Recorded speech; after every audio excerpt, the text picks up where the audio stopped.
Bereshit, chapter 26. There was a famine in the land, besides the first famine that was in the days of Avraham. Yitzchak went to Avimelech, king of the Philistines, to Gerar.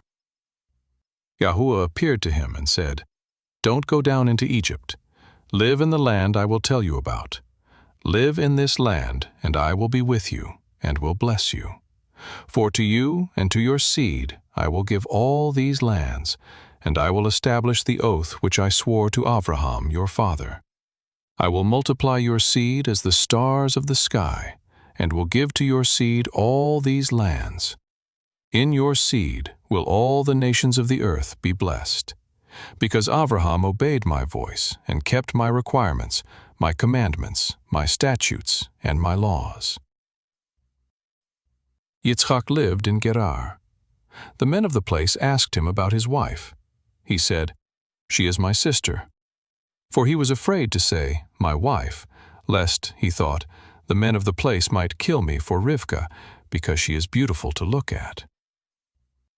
It happened, when he had been there a long time, that Avimelech, king of the Philistines, looked out at a window, and saw, and, behold, Yitzchak was caressing Rivkah, his wife. Avimelech called Yitzchak and said, "Behold, surely she is your wife. Why did you say, 'She is my sister'?" Yitzchak said to him, "Because I said, 'Lest I die because of her.'" Avimelech said, "What is this you have done to us? One of the people might easily have lain with your wife, and you would have brought guilt on us."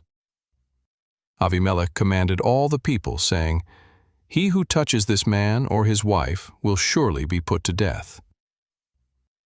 Yitzchak sowed in that land, and reaped in the same year 100 times what he planted. Yahuwah blessed him.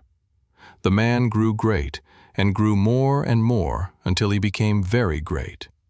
He had possessions of flocks, possessions of herds, and a great household. The Philistines envied him.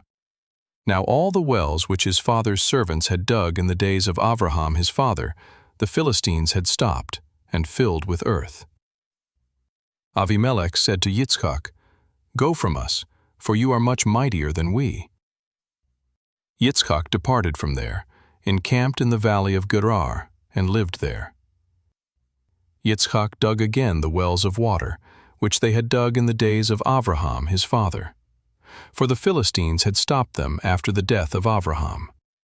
He called their names after the names by which his father had called them. Yitzchak's servants dug in the valley, and found there a well of springing water. The herdsmen of Gerar argued with Yitzchak's herdsmen, saying, "The water is ours." He called the name of the well Esek, because they contended with him. They dug another well, and they argued over that also. He called its name Sitnah. He left that place and dug another well. They didn't argue over that one. He called it Rehoboth. He said, "For now Yahuwah has made room for us, and we will be fruitful in the land." He went up from there to Beersheba. Yahuwah appeared to him the same night and said, "I am the Elohim of Avraham your father. Don't be afraid, for I am with you, and will bless you, and multiply your seed for my servant Avraham's sake." He built an altar there, and called on the name of Yahuwah, and pitched his tent there. There Yitzchak's servants dug a well. Then Avimelech went to him from Gerar, and Ahuzath his friend, and Pikol the captain of his army. Yitzchak said to them, "Why have you come to me, since you hate me, and have sent me away from you?" They said, "We saw plainly that Yahuwah was with you."